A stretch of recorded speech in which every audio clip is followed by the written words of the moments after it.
Cerita dimulai ketika seorang jaksa berusaha menangkap politikus kotor. Dia adalah Kim Hee-woo, jaksa pemberani yang memerangi kejahatan dengan prinsip keadilannya. Sosoknya dikenal sangat hebat karena telah banyak menangani kasus kejahatan. Di samping itu dia juga menguasai ilmu bela diri dan pernah memenangkan kejuaraan seni bela diri campuran. Hampir tidak ada penjahat yang lolos dari tuntutannya kecuali politikus bernama Jo Tae-sop. Dia sangat serakah dan rela melakukan apapun demi tujuannya. Banyak pejabat tinggi tunduk kepadanya dan dia sangat kebal terhadap hukum. Publik mengenalnya sebagai Daewon-jo dan mereka menyukainya, tidak mengetahui bahwa dia adalah pemimpin jaringan kriminal. Hee-woo sangat yakin bisa memenjarakannya, tetapi dia lengah dan akhirnya kalah. Utusan Daewon-jo bernama Dr. K berhasil menyingkirkannya dalam pertarungan, kemudian menyuntiknya dengan sebuah zat sebelum melemparkannya ke sisi gedung. Dalam kematiannya, Hee-woo akan digambarkan sebagai jaksa pecandu obat yang mengakhiri hidupnya sendiri. Di saat-saat terakhir, waktu tiba-tiba berhenti dan Hee-woo secara ajaib muncul kembali di atap bersama malaikat maut. Mereka berdua membuat kesepakatan di mana Hee-woo akan dihidupkan kembali jika dia bersedia memulai semuanya dari awal untuk mengalahkan Daewon-jo. Malaikat itu menjelaskan bahwa Daewon-jo sangat jahat sehingga dia pantas mendapat hukuman lebih awal sebelum mati dan masuk neraka. Kim Hee-woo yang menerima tawaran tersebut terbangun, menemukan dirinya hidup kembali di masa lalu ketika dia baru lulus SMA.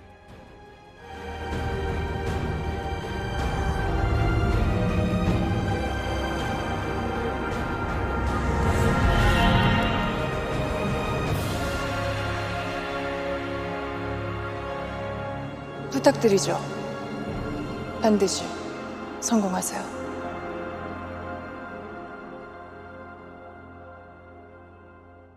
Semasa hidupnya, Hee-woo dikenal sebagai pecundang yang sering diganggu oleh teman-teman sekolahnya. Hubungan keluarganya pun tidak baik karena kedua orang tuanya selalu sibuk bekerja. Dia merasa telah diabaikan.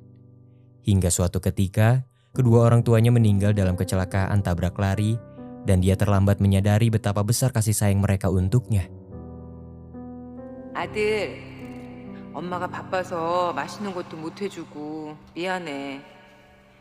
냉장고 안에 불고기 해놨으니까 데워서 같이 먹어.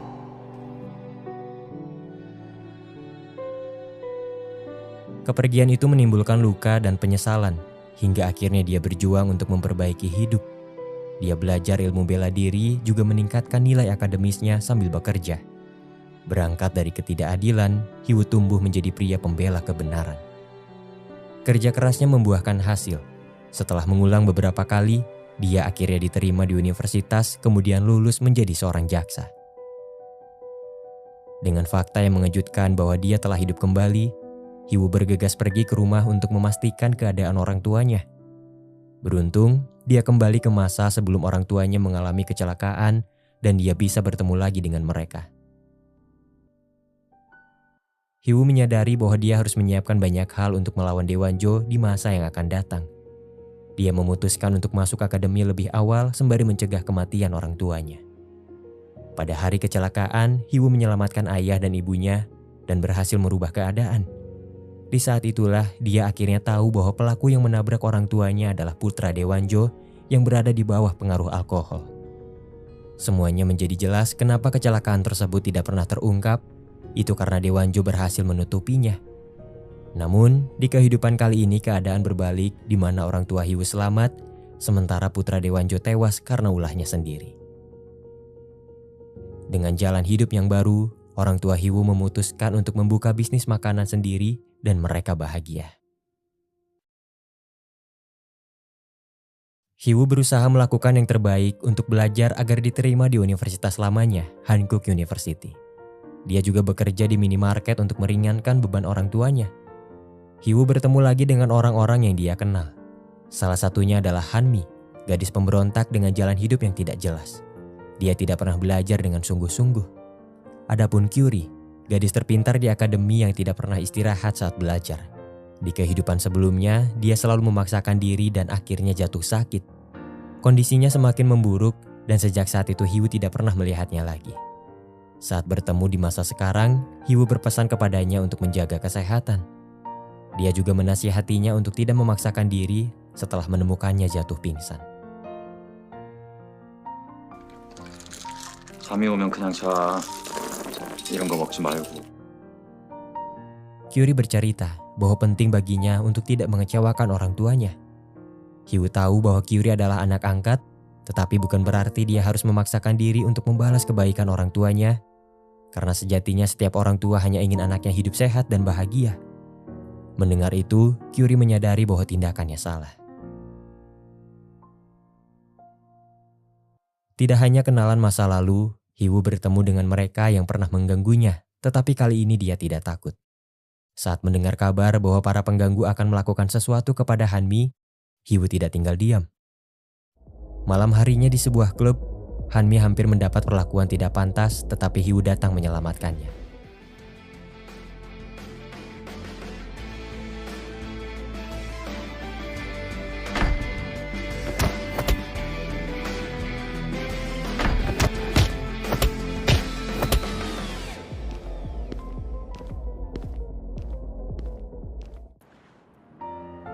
뭐야? 일어났냐? 뭐냐고! 자.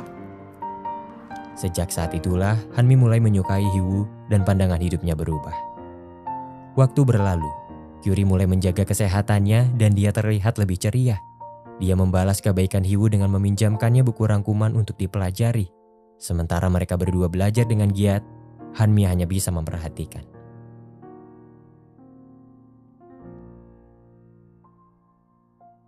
Ujian masuk perguruan tinggi tiba dan Hee-woo melakukan yang terbaik untuk melewatinya. Begitu juga dengan Kyuri. Saat mendengar bahwa Hee-woo ingin bekerja sampai hasil ujian diumumkan, guru akademi mengenalkan dia kepada kakaknya yang ternyata seorang pengacara kondang. Hee-woo tidak pernah menyangka bisa mendapat kesempatan untuk bekerja dengannya. Dia melakukan tugasnya dengan sangat baik, bahkan melebihi ekspektasi.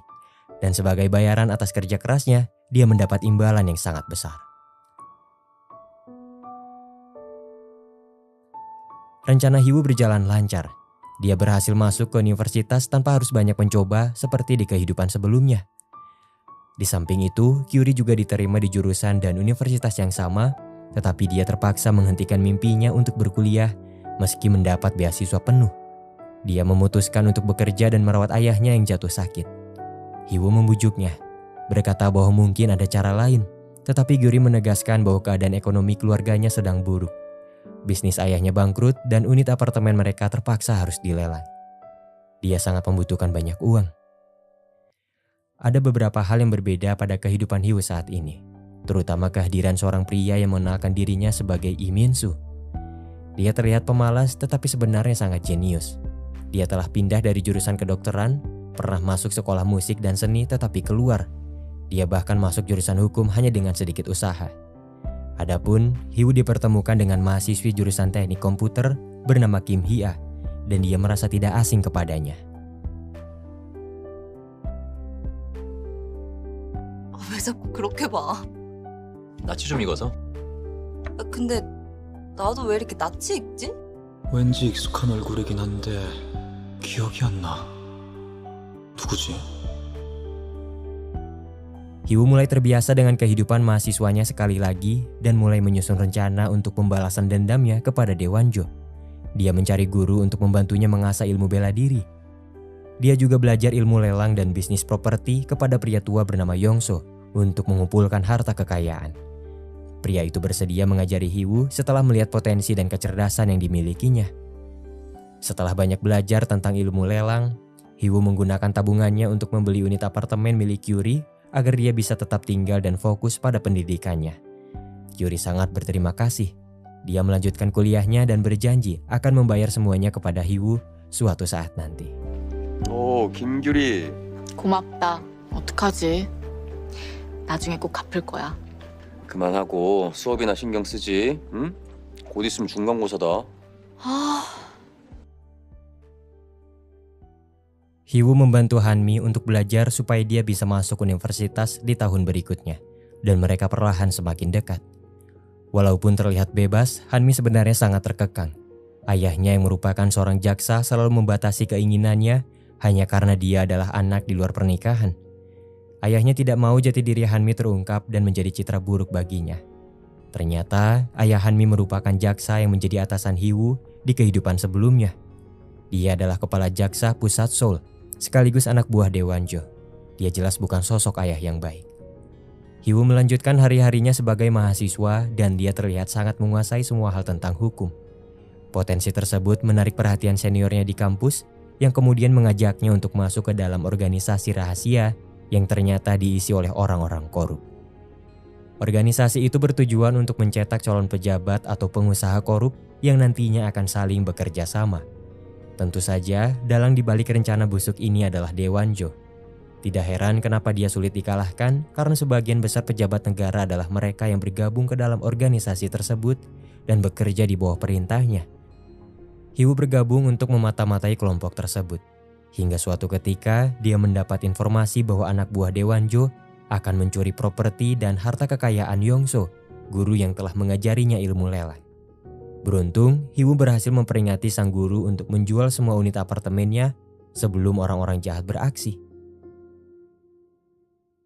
Setelah apa yang terjadi, Yongso memberikan semua harta kekayaannya kepada Hiwoo, merasa bahwa dia akan segera menyusul istrinya yang sudah meninggal. Di samping itu, dia percaya bahwa Hiwoo adalah orang baik yang bisa mengelola hartanya dengan benar. 네 기지로 지킨 돈 아니냐? 너한테 재투자하는 거야. 우리가 이렇게 만난 것도 네 덕분에 내 돈을 지킨 것도 생각해보니 다 하늘의 뜻 같더구나. 돈은 필요한 사람한테 가야 제 몫을 하는 거다.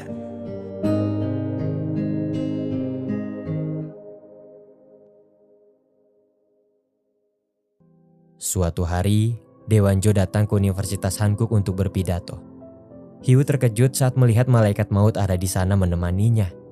Malaikat maut itu pernah berkata bahwa Hiwoo akan bertemu dengannya lagi jika dekat dengan Daewonjo.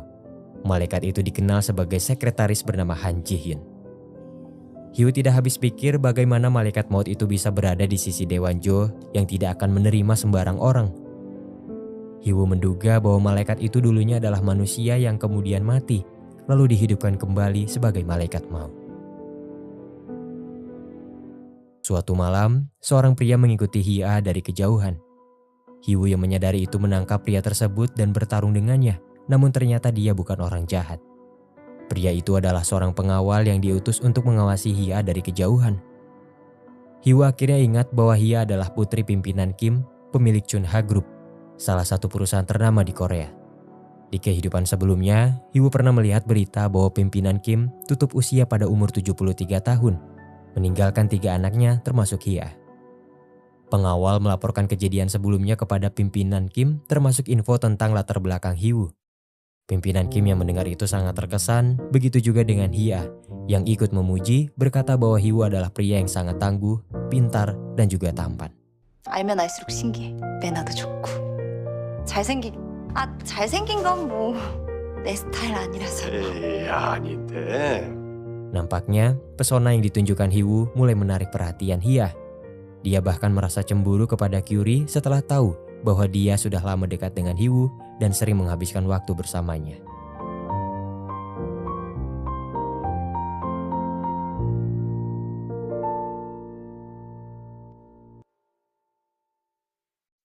Pimpinan Kim memiliki hubungan bisnis dengan Daewonjo, tidak menyadari bahwa dia sedang dimanfaatkan olehnya. Daewonjo menjadikan perusahaannya sebagai tempat untuk mencuci dana yang dia terima dari semua tindak kejahatannya. Sampai tiba saatnya, dia akan menjatuhkan perusahaan itu untuk kemudian diambil alih, dan di kehidupan sebelumnya dia berhasil melakukan itu.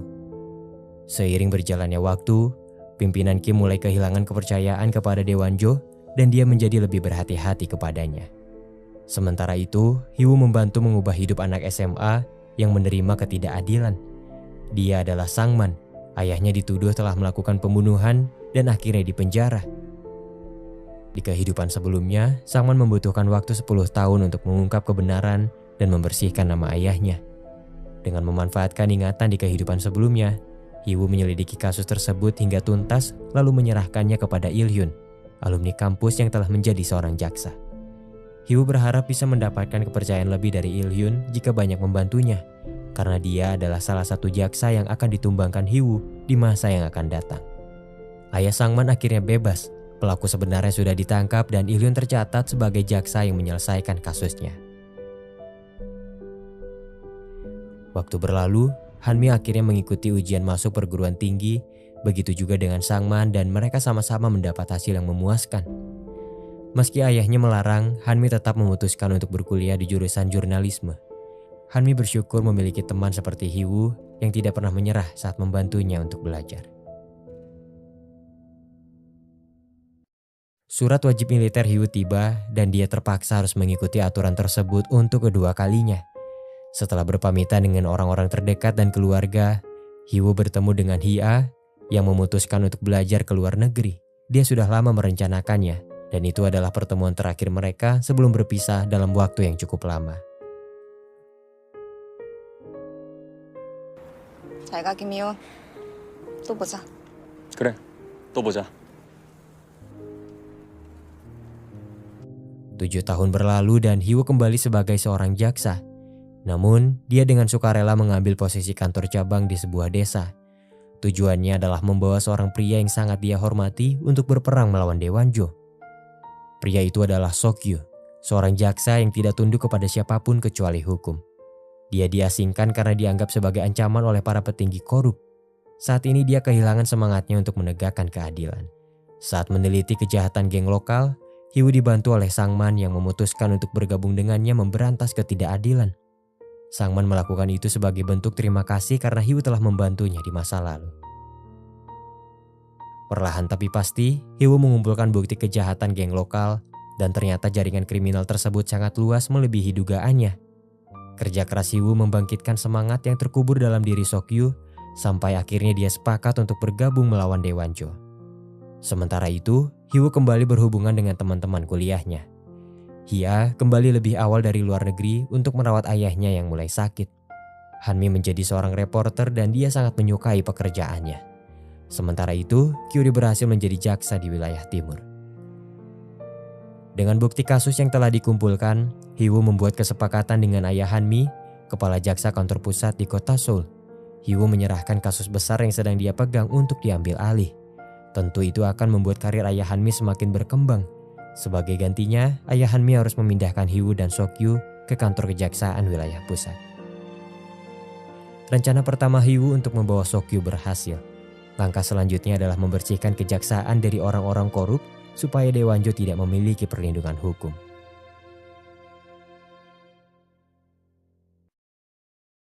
Saat bekerja di kantor pusat, Hiwoo bertemu dengan teman kuliahnya Min-soo yang telah lama bekerja di sana. Mengejutkannya, dia seperti menyembunyikan niat tertentu. Hiwoo akhirnya bertemu lagi dengan alumni kampusnya Il-hyun yang kemudian membawanya untuk bertemu Daewonjo pada pertemuan rahasia. Semua pejabat dan pengusaha korup berkumpul di sana. Hiwoo memanfaatkan momen tersebut untuk mendekati mereka, terutama Daewonjo. Suatu hari, Hiwoo berhasil membuat Il-hyun melakukan kesalahan dan membuat kantor kejaksaan mendapat kritik menohok dari masyarakat.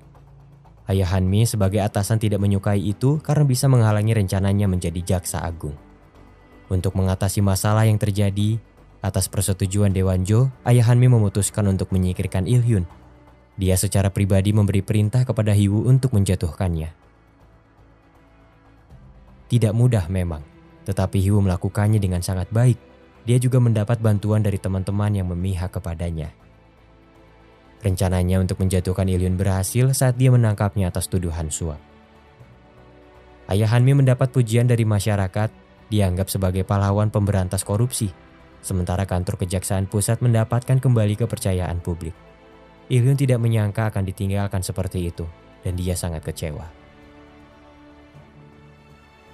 Hiwoo berkesempatan untuk bertemu Daewon Hwang, politikus yang tidak menyukai Daewonjo dan tidak tunduk kepadanya. Daewon Hwang merupakan sosok wakil yang menjunjung tinggi keadilan tetapi lemah. Karena itulah Hiwoo berusaha mendekatinya untuk menyatukan kekuatan. Hiwoo bekerja sama dengan Daewon Hwang untuk mengungkap kejahatan politikus kotor pada acara sidang pemilihan pejabat negara di mana stasiun TV menyiarkannya secara langsung. Namun, di luar dugaan rencana itu malah membuat Daewonjo lebih kuat karena politikus kotor lain yang terjerat mulai mencari perlindungan kepadanya.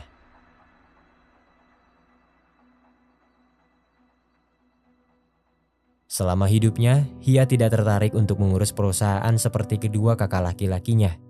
Namun, ayahnya merasa bahwa dia bisa mengelola perusahaan dengan baik. Setelah mengetahui bahwa kedua kakak laki-lakinya tidak kompeten, Hia memutuskan untuk bergabung ke dalam perusahaan. Hia tahu bahwa keputusannya itu akan menimbulkan konflik perebutan kekuasaan, tetapi dia merasa harus menjaga kesejahteraan karyawan di perusahaan milik ayahnya. Malam harinya di kafe, Hia mengucapkan selamat tinggal pada Hiwoo, merasa bahwa dia akan sangat sibuk dan tidak akan memiliki kehidupan normal seperti wanita biasa pada umumnya. Sebelum pergi, Hiwoo membelikan boneka untuk Hia dan berkata kepadanya untuk datang menemui dia di kala sulit.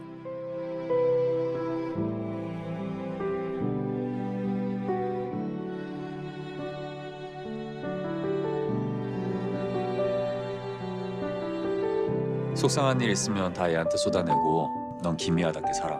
어, 힘들면 와. 내가 또 사줄게. 고마워. 갈게. 응.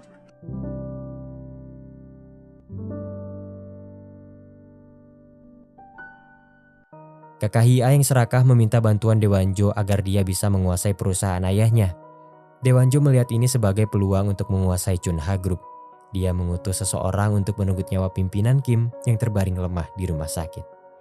Dewanjo berharap kakak pertama Hia akan mengambil alih perusahaan karena dia yang paling mudah untuk diperbudak. Namun, rintangan terbesarnya adalah Hia yang sedari awal tidak pernah menyukainya, menyadari bahwa dia adalah orang paling munafik. Berkat bantuan Hiwoo dan teman-teman yang ada di pihaknya, upaya Dewanjo untuk mengambil alih Chunha Group gagal dan Hia ditunjuk sebagai pemimpin baru di perusahaan tersebut. Perlahan tapi pasti, Hiwoo terus merubah keadaan di balik bayang-bayang. Dewanjo belum menyadari bahwa Hiwoo diam-diam mengincarnya, sementara orang-orang terdekatnya terus berjatuhan. Di samping itu, Han Ji-hyun terus berada di sisi Dewanjo dan membantu segala urusannya.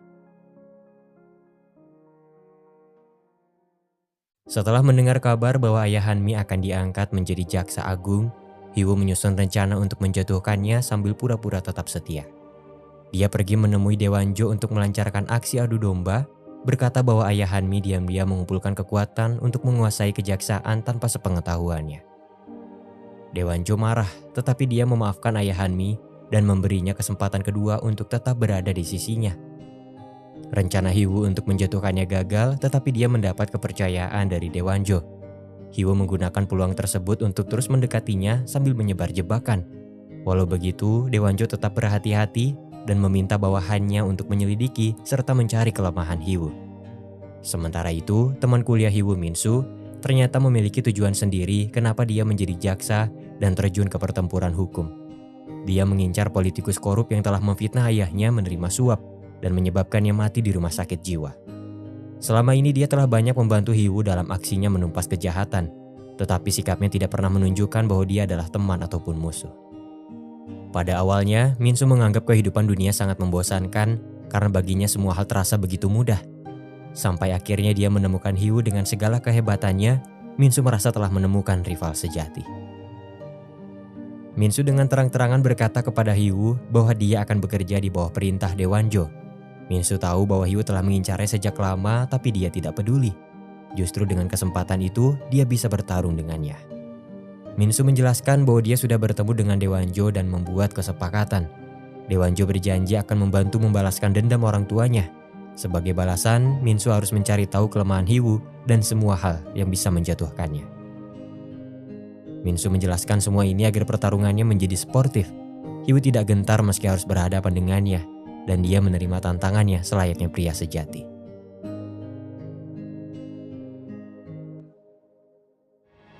Berbagai bukti kejahatan ayah Hanmi telah dikumpulkan dan tinggal menunggu waktu untuk menjatuhkannya. Hiwoo menyampaikan rencana tersebut kepada Hanmi dan mendapat dukungan penuh darinya. Bahkan dia sudah siap untuk mengungkapkan jati dirinya kepada publik. 하나만 약속해. 확실하게 보내. 어설프게 처리했다간 나도 다신 안 볼 거야. 그래. Hiwoo tidak bisa melayangkan tuntutan karena dia masih harus pura-pura setia kepada Dewanjo. Hiwoo menyerahkan beberapa bukti kepada Kyuri dan mempercayakan sisanya kepada Dewan Huang untuk kemudian dieksekusi pada acara jumpa pers. Tidak lama dari itu, publik dihebohkan dengan berita kejahatan ayah Hanmi. Ketika para penjahat berpikir bisa menutupinya, Hanmi datang membawa fakta mengejutkan tentang kehidupan ayahnya yang tidak diketahui orang-orang. 안녕하십니까. 김한미입니다. 전 김석훈 검찰총장 후보자의 혼외자입니다. 제 어머니 김영희는 김석훈 후보자가 고시 공부를 할 때부터 뒷바라지를 해왔습니다. 김석훈 후보자님, 더 이상 대한민국을 하찮게 만들지 말아주십시오. Kasusnya terlalu berat untuk ditutupi sehingga Dewanjo tidak bisa berbuat apa-apa untuk membantunya. Ayah Hanmi akhirnya ditangkap dan dia terpaksa menerima kekalahannya.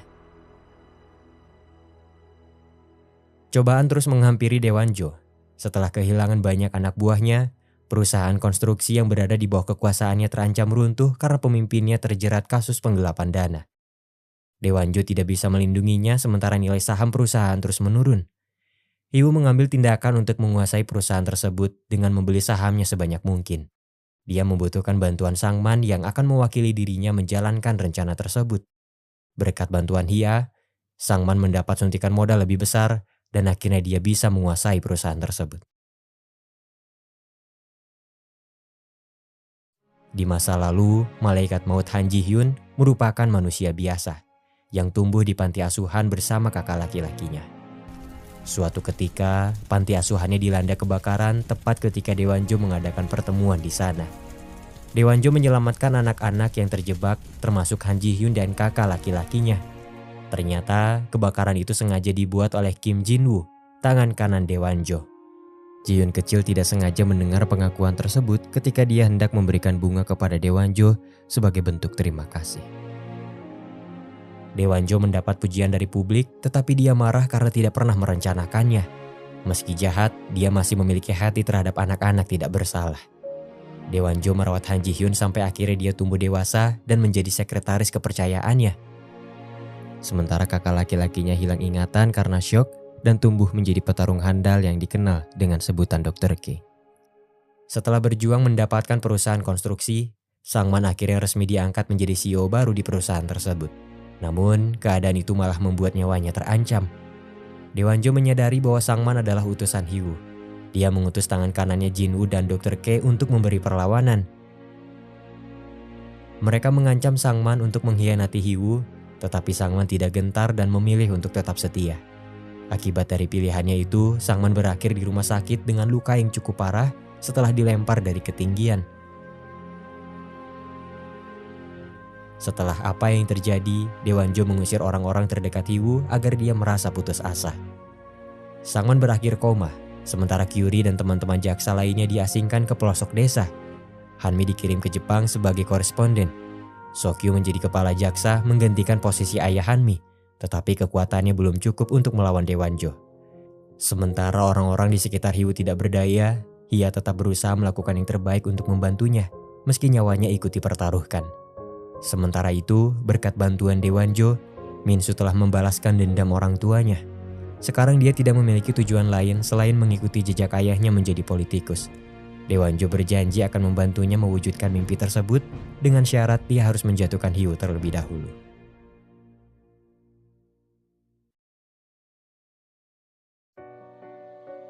Setelah penantian yang begitu panjang, Hiwu akhirnya tiba pada pertempuran sesungguhnya. Langkah pertama yang dia lakukan adalah menyingkirkan tangan kanan Dewanjo, Kim Jin-woo, dengan cara mengungkap kejahatannya kepada publik. Di luar dugaan, alih-alih meminta bantuan Dewanjo untuk menutupi kasusnya, Jin-woo memilih untuk mengakhiri hidupnya sendiri membawa aibnya pada kematian. Dengan begitu citra Dewanjo di hadapan publik akan tetap baik dan rencananya untuk menguasai negara akan tetap berlanjut. Kesetiaan yang ditunjukkan Jin-woo membuat Dewanjo merasa kehilangan orang yang sangat berarti. Hiwu mengundurkan diri dari kejaksaan, menyadari bahwa dia tidak bisa mengalahkan Dewanjo sebagai jaksa. Kemudian, dia meminta Dewan Huang untuk mencalonkannya sebagai anggota dewan. Jika dia berhasil diangkat, itu akan memberi kekuatan baru untuk mengalahkan Dewanjo. Hiwu akhirnya terjun ke dunia politik di mana dia akan menjadi saingan Dewanjo pada pemilu. Setelah menyusun skema jebakan yang begitu rumit, Hiwu akhirnya bisa membawa Dewanjo ke media televisi untuk berdebat tentang upaya mereka menjadi wakil rakyat. Di saat itulah dia mengungkapkan semua kebenarannya. Publik terkejut, sementara Dewanjo berdalih mencari alasan Di tengah kekacauan itu, Han Ji-hyun datang menemui Hanmi yang telah kembali ke Korea untuk menyiarkan beritanya sendiri, mengakui bahwa selama ini dia telah banyak melakukan kejahatan bersama Daewon-jo. Dia mengkhianati atasannya pada saat-saat terakhir. 목적은 옳았는지 몰라도 수단은 정당하지 않았습니다. 권력을 유지하기 위해 엄청난 정치 자금을 움직이고 사람이 희생되는 것을 저는 똑똑히 목격했습니다. 세상은 의원님의 방법대로 바꿀 수 없습니다. 더는 괴물이 되지 말아주십시오. Hyo akhirnya melawan Dr. K saat dia berusaha memburu Han Ji-hyun yang telah mengkhianati Daewon-jo. Berkat bantuan temannya yang mahir bertarung, Hyo berhasil menumbangkannya. Namun, tepat sebelum dia mendaratkan pukulan mematikan, Han Ji-hyun menghentikannya dan mengakui bahwa sebenarnya Dr. K adalah kakaknya yang hilang ingatan. Han Ji-hyun menyerahkan dirinya ke polisi, mengingat dia juga telah banyak melakukan kejahatan. Ternyata selama ini dia tidak benar-benar setia kepada Daewon-jo. Han Ji-hyun menyadari bahwa Daewon-jo ingin menguasai negara untuk memajukannya, tetapi cara yang dia ambil salah dan terlalu kejam. Pengakuannya itu berasal dari keinginannya untuk melakukan hal yang benar. Setelah melihat Hyo tanpa rasa takut berusaha mengalahkan Daewon-jo, hatinya tergerak dan akhirnya dia mengungkap kebenarannya pada saat-saat terakhir. Daewon-jo tidak memiliki siapapun lagi di sisinya dan dia tidak berdaya. Kejayaannya telah runtuh. Dengan tidak ada tempat lain untuk berpaling, Daewon-jo mengakhiri hidupnya sendiri dan menerima kegagalannya. Semuanya telah berakhir. Orang-orang yang terlibat dengan kejahatan Daewon-jo ditangkap. Sementara itu, Min-soo sedikit kecewa karena tidak bisa mengalahkan rivalnya sebelum berhenti dari kejaksaan. Hubungannya dengan Hyo kembali seperti semula, tidak terlihat sebagai teman ataupun musuh. Hyo mengunjungi Sangman di rumah sakit dan dia tampaknya membaik. Kabar baik lain datang dari Hia yang mengungkapkan bahwa dia telah berkencan dengan Hyo di hadapan teman-temannya. Mereka sering bertemu dan menghabiskan waktu saat menyusun rencana untuk menjatuhkan Daewon-jo, hingga akhirnya menyadari perasaan masing-masing. Sebagai bentuk permintaan maaf karena membawa kabar yang mengejutkan, Hia membagikan tiket liburan ke Bali pada teman-temannya. Perjuangan Hyo selama bertahun-tahun membuahkan hasil. Dia mengalahkan Jo Tae-sop yang jahat dan berhasil membuat ikatan baru bersama teman-temannya. Namun, perang melawan korupsi dan kejahatan sejatinya tidak akan pernah hilang selama manusia tamak terus bermunculan. Meski begitu, Hyo tetap siap untuk mengalahkan semua orang yang menentangnya. Kesempatan merupakan karunia paling berarti yang dihadiahkan Tuhan dalam hidup. Namun ketahuilah bahwa kesempatan kedua tidak berarti apa-apa jika tidak belajar dari kesalahan yang pertama. Manusia serakah tidak akan pernah merasa cukup dan merasakan manisnya kenikmatan. Pada akhirnya mereka hanya akan kehilangan diri sendiri. Semua perbuatan baik tidak akan menutupi keburukan, begitu juga sebaliknya. Sebaik apapun tujuan seseorang, jika dilalui dengan jalan yang salah, maka tujuan tersebut tidak akan pernah menjadi baik.